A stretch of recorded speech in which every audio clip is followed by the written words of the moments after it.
McLaren stunned the paddock with the launch of their new car, but not in the way you might think.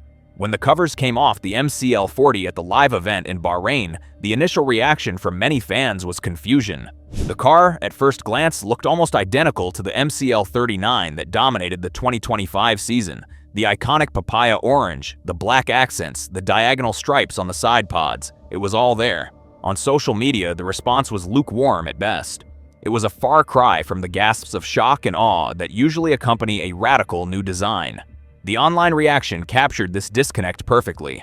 While some die-hard fans praised the commitment to the papaya identity, many casual viewers were left underwhelmed, feeling the built-up hype was for nothing. This contrast between external perception and internal strategy is exactly what McLaren wanted. They created a vacuum of expectation with their secretive all-black testing livery, letting the paddock and the fans speculate wildly about what radical new shapes might be hiding underneath. Then, by revealing a visually similar car, they shifted the conversation away from the finer aerodynamic details and onto their brand identity. It was a masterful piece of public relations, controlling the narrative from the very beginning.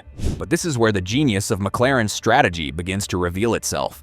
This wasn't an oversight or a lack of creativity. This was a deliberate, calculated decision from a team operating at the peak of its confidence. McLaren Racing CEO Zak Brown said it himself, "That's intentional. We don't want to change what's been successful, and the papaya looks amazing." This is the first layer of the radical design. The radical self-assurance it takes to look at a complete reset of the Formula One regulations. A moment when every other team is desperately searching for a revolutionary new concept and say, "We're good." McLaren is establishing the papaya livery not just as a color, but as the visual identity of a champion. They are branding themselves like Ferrari, where the iconic red is a symbol of their history and success. The message is clear. The papaya is here to stay at the front of the grid. This level of confidence is a powerful weapon in the psychological warfare of Formula One. By presenting a car that looks so similar to its all-conquering predecessor, McLaren is projecting an aura of calm and control. They are telling their rivals that while the rules may have changed, the fundamental philosophy that made them champions has not.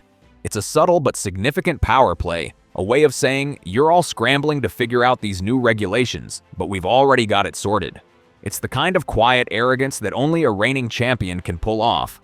While other teams are making bold claims and showing off dramatic new designs, McLaren is letting their past success do the talking. They are creating an atmosphere of inevitability, a sense that their victory is not a matter of if, but when.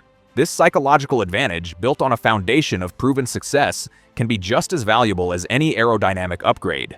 And if you want to follow every move in this high-stakes game of technical and psychological chess, make sure you subscribe to the channel. We'll be here all season, breaking down the strategies and stories that you won't see on the broadcast. The 2025 season proved that McLaren has the engineering prowess to execute at the highest level. They didn't just win races, they dominated entire weekends. They showed consistency, adaptability, and the ability to extract maximum performance from their car in every condition. Now, with a completely new technical rulebook to navigate, they're banking on that same engineering excellence to translate into continued dominance. The question isn't whether they have the capability, it's whether they can maintain their edge when everyone else is starting from scratch. Now, let's get to the second and most important layer of this radical design, the car underneath the paint. While the livery may be an evolution, the MCL40 itself is a revolution. The 2026 regulations are the biggest shakeup the sport has seen in a generation. The cars are smaller, the power units are completely different, and the introduction of sustainable fuels has thrown another variable into the mix. The new regulations have forced a complete rethink of the car's architecture. The smaller dimensions mean that packaging the complex hybrid power unit and its cooling systems is a monumental challenge. The new sustainable fuels have different combustion properties, requiring a complete redesign of the engine's internals.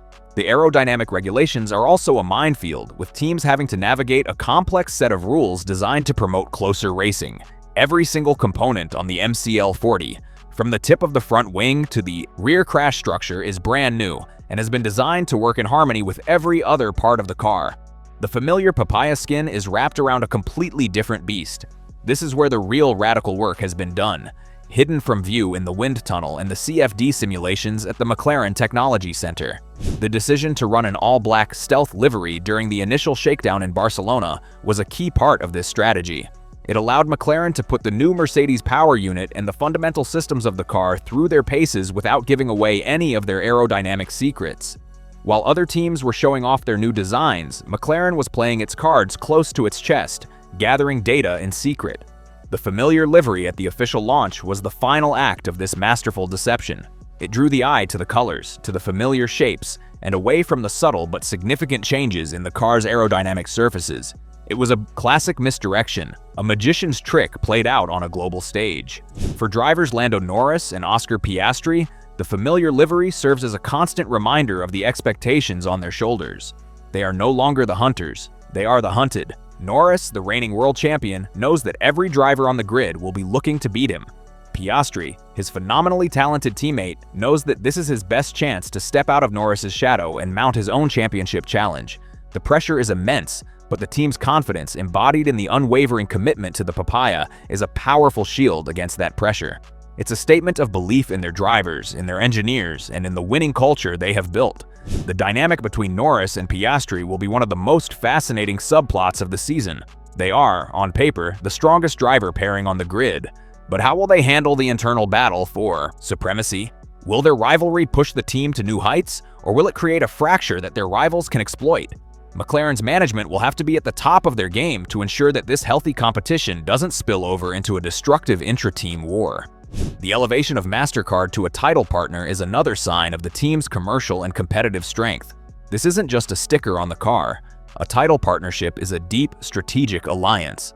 It signifies that one of the world's biggest financial companies has looked at McLaren's entire operation, its technical capabilities, its driver lineup, its management structure, and its future prospects, and decided to bet big on their continued success.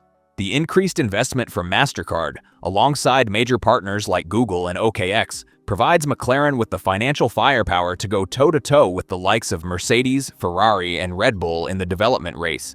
This is crucial in the cost cap era, where the top teams are all spending at the limit. Having a robust commercial portfolio allows McLaren to maximize their R&D budget, attract the best engineering talent, and fund aggressive upgrade packages throughout the long season. In a sport where success is often determined by the size of your budget, McLaren is now firmly established in the top tier, not just on the track, but in the boardroom as well. So, what is the radical design that has stunned the paddock? It's not a new color or a wild new aerodynamic concept. It's the radical idea that in a year of unprecedented change, the most powerful statement you can make is one of continuity. It's the audacity to believe that your winning philosophy is strong enough to transcend a complete rewrite of the rulebook. It's the confidence to project an image of calm and control while your rivals are desperately searching for answers.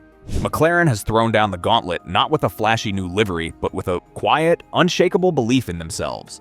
They have reminded the world that they are the champions, and they have no intention of giving up their crown. The MCL40 may look familiar, but make no mistake, this is a car built for a new era of dominance. The radical part isn't what you see, it's what you don't. And that should be a terrifying thought for the rest of the Formula One grid.